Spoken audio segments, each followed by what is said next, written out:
Hmm, nice. Ya. Hai guys, gimana kabarnya nih? Semoga selalu dalam keadaan sehat ya. Ini di hari Sabtu, tanggal 9 Maret 2024. Ini ada case yang menarik banget buat kita bahas. Ini adalah tentang kejahatan kartu kredit.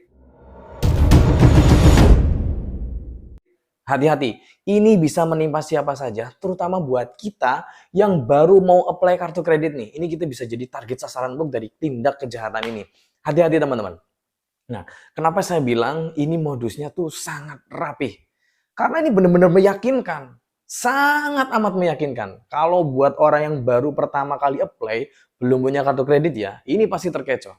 Pasti terkecoh. Besar lah kemungkinannya buat terkecoh. Disclaimer, di dalam video ini kita tidak bermaksud untuk menjelek-jelekan pihak manapun. Dan di dalam video ini, saya memiliki rekaman utuh antara saya dengan korban saat bercerita tentang detail kejadian ini. Jadi jika ada pihak terkait yang mungkin nanti saya sebut di dalam video ini, ingin meminta bukti dari statement pendukung di dalam video ini, saya bisa berikan itu full. Ya. Tetapi karena terkait privasi, saya cukup sampaikan inti kronologis dari kejadian ini biar teman-teman bisa lebih hati-hati saat apply kartu kredit dan menggunakan kartu kredit. Sip ya, intinya seperti itu. Simak video ini sampai selesai. Oke, jadi awal mulanya si korban ini, teman kita, subscriber kita dari Jambi, ditelepon dari orang yang mengaku bekerja di Bank Mandiri. Ya, sebut saja Bank Mandiri karena memang real. Ini bukti WhatsApp-nya. Ditelepon dari pihak yang mengatasnamakan Bank Mandiri untuk kemudian dibantu proses pembuatan kartu kredit. Intinya ditawari kartu kredit. Ya, ditawari. Kemudian si korban ini mengirim beberapa data untuk proses pengajuan kartu kreditnya. Sudah nih, selesai. Nah, benar beberapa hari kemudian ada verifikasi. Standar lah ya, prosedurnya kan memang seperti itu. Dan approve, disetujui untuk kartu kreditnya. Beberapa hari kemudian kartu dikirim ke alamat si target ini. Si korban ini benar menerima kartu kredit mandirinya dengan limit 7 juta.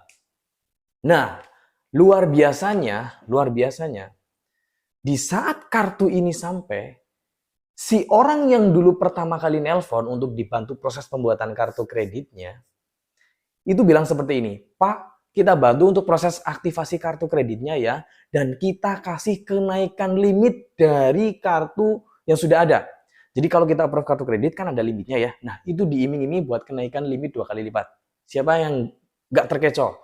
Siapa yang bakal berpikir bahwa ini adalah akan terjadinya sebuah penipuan? Limitnya dikuras habis. Limitnya dikuras habis. Kok bisa? Dari sini si korban nggak curiga karena benar-benar ditelepon dari staf Mandiri asli, verifikasi data, proses, kartunya sampai. Siapa yang berpikir akan terjadi sebuah penipuan? Hati-hati teman-teman. Ini sangat rapi sekali. Awalnya si korban ini sempat berpikir ini ada permainan orang dalam. Tapi saya bilang tunggu dulu bang, belum tentu. Saya ingin dengar ceritanya lebih lanjut. Kita lanjutkan ya. Nah, di saat aktivasi itulah, ini ada WhatsApp-nya seperti ini. Nah, ini si pelaku meminta beberapa data, foto depan belakang kartu. Nah, otomatis kan ketahuan ya, bisa untuk dilakukan transaksi dengan memasukkan nomor kartu kredit. Dan otomatis ada CVV-nya juga, itu dipakai untuk validasinya. Nah, eksekusinya gimana? Pak, kita bantu untuk proses aktivasinya sudah selesai ya Pak? Sudah. Nah, kita bantu untuk proses kenaikan limitnya. Menarik banget ini kalimatnya. Berapa Pak kode OTP-nya? Sampai sini nggak ngeh. Si korban nggak ngerti bahwa ini sedang akan dihabisin limitnya. Ya. Nah, masuklah OTP dan diberikan OTP itu kepada si pelaku. Transaksinya di merchant Tokopedia. Nominalnya di angka 2,9. Sampai sini korban belum ngeh, belum sadar juga bahwa dia sedang dihabisin limitnya. Ya, karena apa? Tidak ada aktivasi dan penawaran kenaikan limit dengan meminta foto depan belakang kartu dan minta OTP. Tidak ada, prosedurnya tidak ada, regulasinya tidak boleh seperti itu. Jadi kalau ada yang minta OTP, sudah pasti nggak benar. Oke ya, lanjutkan ceritanya. Nah, kita lanjut lagi nih Pak. Ini untuk proses kenaikan limitnya berapa Pak kode OTP-nya satu lagi? Pinter, biar nggak curiga kecil-kecil, 2 kali transaksi. Ya, habis dalam 2 kali transaksi itu limitnya. Nominalnya di atas 3 juta transaksi yang kedua. Sama, masih di Tokopedia juga. Setelah selesai transaksi, kalimat closingnya seperti ini. Terima kasih Bapak, ditunggu nanti untuk kenaikan limitnya dalam beberapa hari ke depan Bapak dapat notifikasi. Ya, sampai sini korban belum ngeh. Baru setelah telepon tertutup, barulah si korban ini menyadari limitnya sudah dihabisin dan udah pasti tertipu. Wah, singkat ceritanya seperti itu. Nah, dari case yang seperti itu saya breakdown, bank itu bukan dari permainan orang dalam. Kenapa saya bilang seperti itu? Kecil kemungkinannya Bank Mandiri akan membiarkan hal itu terjadi, ya. Apalagi sampai menghabisi limit dengan nominal yang sangat besar. Satu kartu full limit hampir habis semua itu. 7 juta, transaksi nyampe 6,5. Habis itu. Kali berapa nasabah seandainya hal ini benar-benar terjadi dan biarkan. Pasti Bank Mandiri kecolongan, reputasinya hancur. Jadi kecil kemungkinannya Bank Mandiri akan membiarkan hal ini terjadi. Jelas ini oknum, jelas ini pelaku, jelas ini player, jelas ini pemain kucing hidup. Ya, saya bilang kucing hidup, nanti saya jelaskan di belakang.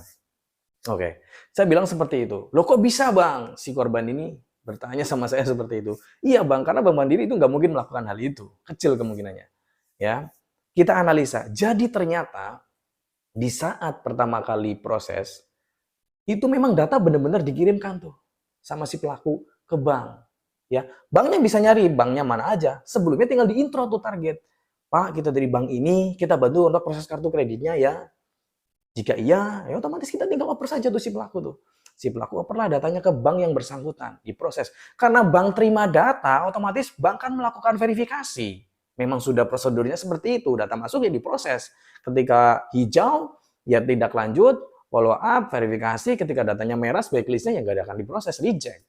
Nah, karena datanya bagus dan pasti si korban ini sudah ngerti nih. Kalau yang pemula-pemula pasti hijau datanya ya. Kalau yang sudah punya pasti lebih hati-hati, lebih warning. Ya karena belum punya jadi gampang. Yang penting approve aja dulu tuh. Ya kan, limit kecil-kecil yang penting wah, approve. Nah, data dikirimkanlah ke bank. Terjadilah verifikasi. Approve, kartu dikirim. Nah, si player ini dia tidak memikirkan tempat landing kartu.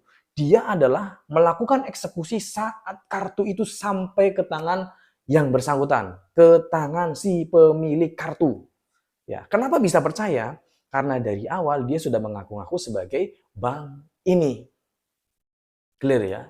Dan kemudian diproseskanlah di bank yang benar, yang asli, dan terjadilah proses seperti itu. Saat aktivasi, tahu kartunya landing dari mana, dia pantau.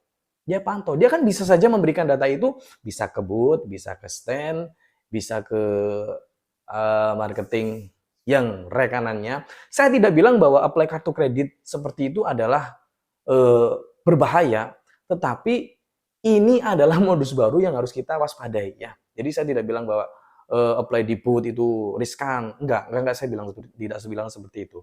Dengan catatan memang kita jangan pernah memberikan OTP ya. OTP foto depan belakang kartu jangan ya. Intinya seperti itu. Apapun jenis proses aktivasinya. Sip ya. Nah, dari situ kita bisa cerna lagi nih, ya. Data sudah diproses kan, data sampai kartu sampai ke kita nggak akan berpikir bahwa ini akan terjadi sebuah penipuan. Pasti kita sangat percaya, ya kan? Kemudian dikirim untuk aktivasi.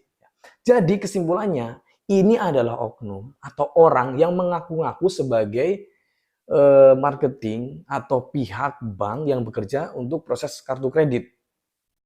Ya, dengan mencatut nama bank itu. Punya data, si player ini diproseskan ke bank yang benar, tinggal nunggu aja nih, wah approve, oke. Ya, dia tahu akan approve karena kan sudah memasukkan datanya lebih dulu.